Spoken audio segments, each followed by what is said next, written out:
I'm Emily, 34, and my husband, Bob, is 27. Although we didn't notice the age gap much during our dating years, it became more apparent once we decided to marry. When I first met his parents, I was struck by their rural home in the Northeast and their deeply conservative views. They were initially very resistant to our relationship because of our age difference. I remember their disapproval vividly with comments like, "They say an older wife is a rare find, but 7 years is quite a lot. Can Emily even have children at her age? Won't her eggs be too old?" Such remarks could easily alienate most women. While my father-in-law was merely rude, my mother-in-law was outright hostile. She declared, "I'd refuse to accept this. Why does Bob need to marry someone 7 years older? It's too embarrassing to even discuss with the neighbors. You'll soon be back here to take over the family business, and with your city background, you're simply not suited to be our daughter-in-law." Bob and I had been together for 6 years, and I had devoted nearly all my late 20s to him. I was committed to marrying him, and after living together for a few years, I didn't have the energy to search for someone else. In my frustration, I pushed Bob into proposing, and he reluctantly agreed. Perhaps due to his youth or just his nature, Bob seemed to prefer keeping things as they were. When his parents opposed our engagement, he quickly shifted his stance, saying, "See, I told you it was too soon to get married. We can just register our marriage later." I responded firmly, "It's not too soon. The age difference will change no matter how much time passes." Turning back to his parents with a polite smile, I said, "Yes, I am older than Bob, but that's something beyond our control. I promised to do my best to prove myself as a worthy daughter-in-law. I'm not perfect, but I hope you can accept me." Though they agreed with some reluctance, Bob's sister was adamantly opposed. At our first meeting, she bluntly declared, "Just so you know, don't refer to me as your sister-in-law. It's completely unacceptable for my brother to marry someone older than me." Looking back, I realized I was naive. Yet, with the confidence of someone who had navigated difficult clients in my work, I believed I could handle it. I now understand what they call bride bullying. I convinced myself that moving back to the countryside to live with the in-laws was not as bad as the horror stories I had read online. I should have called off the wedding at that point, but as they say, hindsight is 20/20. Now, a year later, I deeply regret getting married. Although our daily life and work routines didn't change much after we registered our marriage, one major shift was the frequent phone calls Bob started receiving from his mother. I could only guess what they were about, likely questioning when we moved back home and probably urging him to consider divorce. Whenever Bob received calls from his mother, he would retreat to another room or the bathroom, trying to shield me from overhearing. But with our small apartment, it was impossible not to catch snippets of the conversation.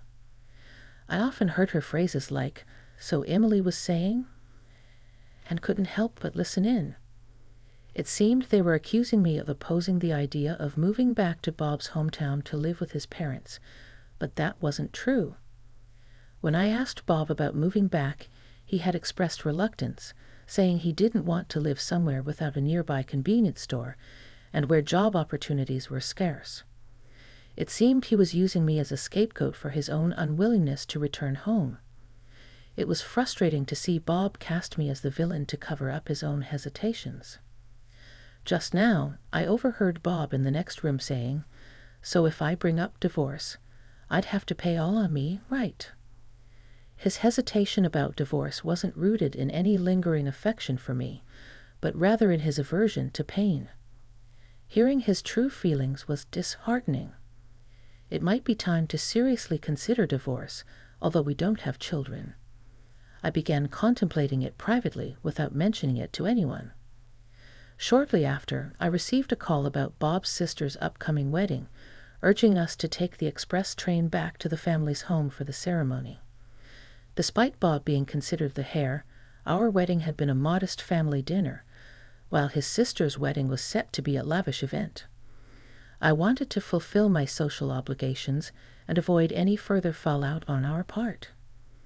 Despite the disparity, the wedding was scheduled for the middle of a 3-day weekend, so Bob and I arrived at his family's home the day before.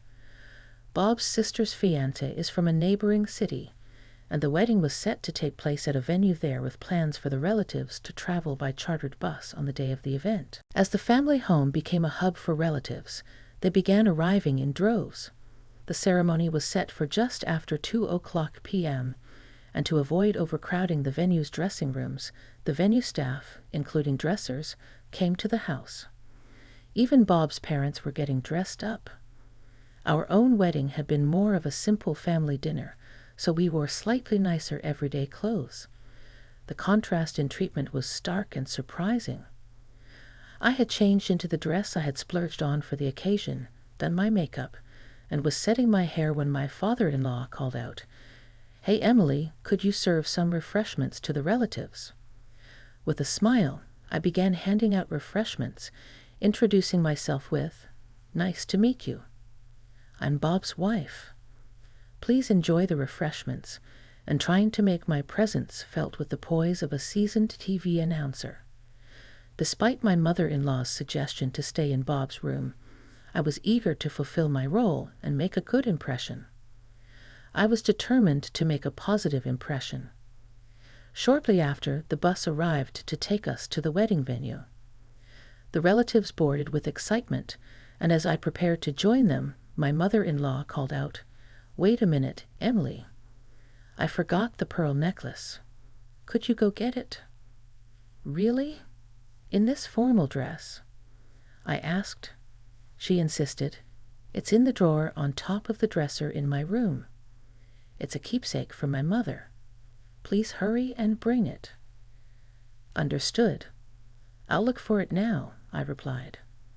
I hurried to my mother-in-law's room and began searching through the cluttered dresser drawer. The necklace wasn't immediately visible, and with everyone else already on the bus, I started to feel anxious. After about 5 minutes, I found a box that looked promising. I opened it quickly and dashed to the entrance, only to see that the bus had already left. The entire family, including Bob, had departed without me. "You've got to be kidding," I exclaimed, rubbing my eyes in disbelief. The bus was nowhere in sight.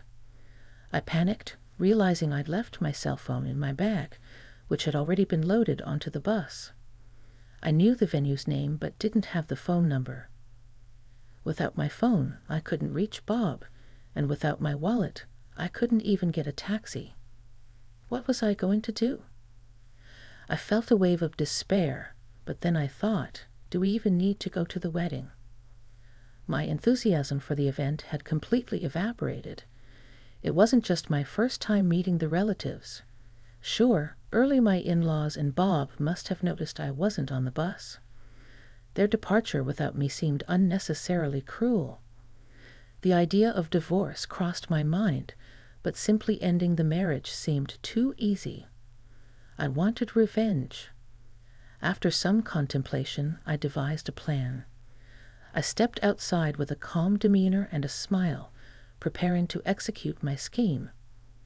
When the relatives, in-laws, and Bob returned from the wedding around 5:00 p.m., they were visibly drunk. By then, I had gathered all my belongings except for the bag that had gone with them. I found a taxi company's number in a phone book next to the in-laws' home phone and called, requesting a taxi to pick me up in 30 minutes. Everything was set. I greeted them at the bus with an innocent expression. Bob's face showed guilt when he saw me, but he didn't say a word. My in-laws ignored me, preoccupied with sending off the relatives. The relatives glanced my way but left in their cars. I wish Bob would at least offer an apology, but that's just how he was. With a forced smile, I said to Bob, "Welcome back." He looked visibly relieved and began making excuses. "I didn't realize you weren't on the bus." I felt bad, but the ceremony was starting, so I couldn't come back for you.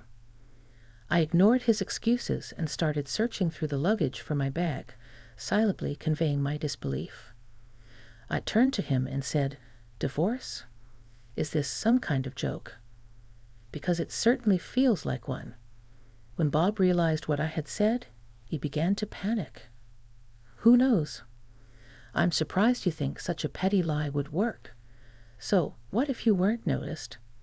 Are you saying you forgot I existed until you saw me? Both of his parents were awful.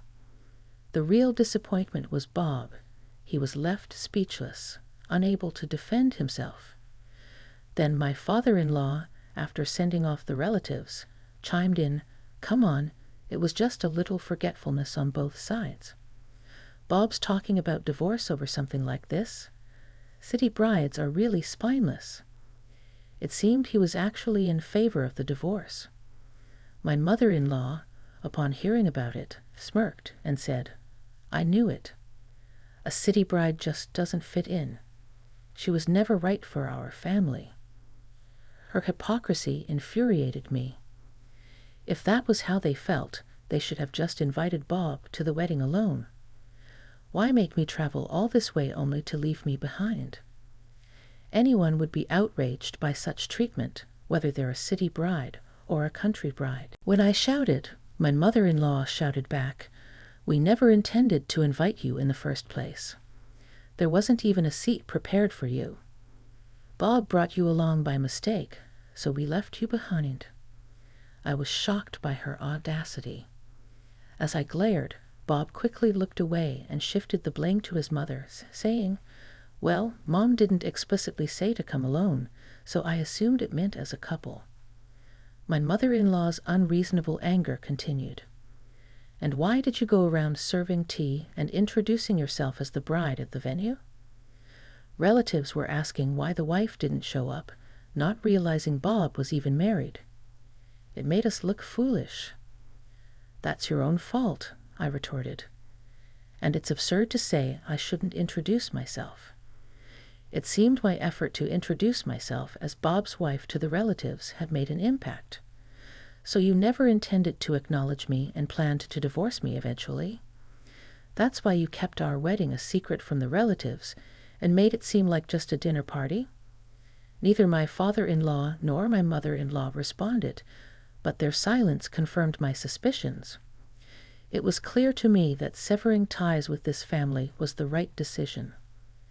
"Fine, I'll grant your wish and divorce you. I'm better off without a hostile family and an unreliable husband." I boarded the taxi that had just arrived and took the last train back to my apartment. I was able to sleep that night. I impulsively searched for lawyers online and began packing my belongings. I kept myself busy until dawn, when I finally woke up late the next day. I found several missed calls from Bob and my in-laws. It seemed my revenge had made its mark. After being left behind, I came up with a plan for revenge, but I wanted to keep it within the bounds of safety and legality. I didn't want to just divorce and suffer in silence without making a statement. I recall how concerned my mother-in-law was about the neighbors' opinions.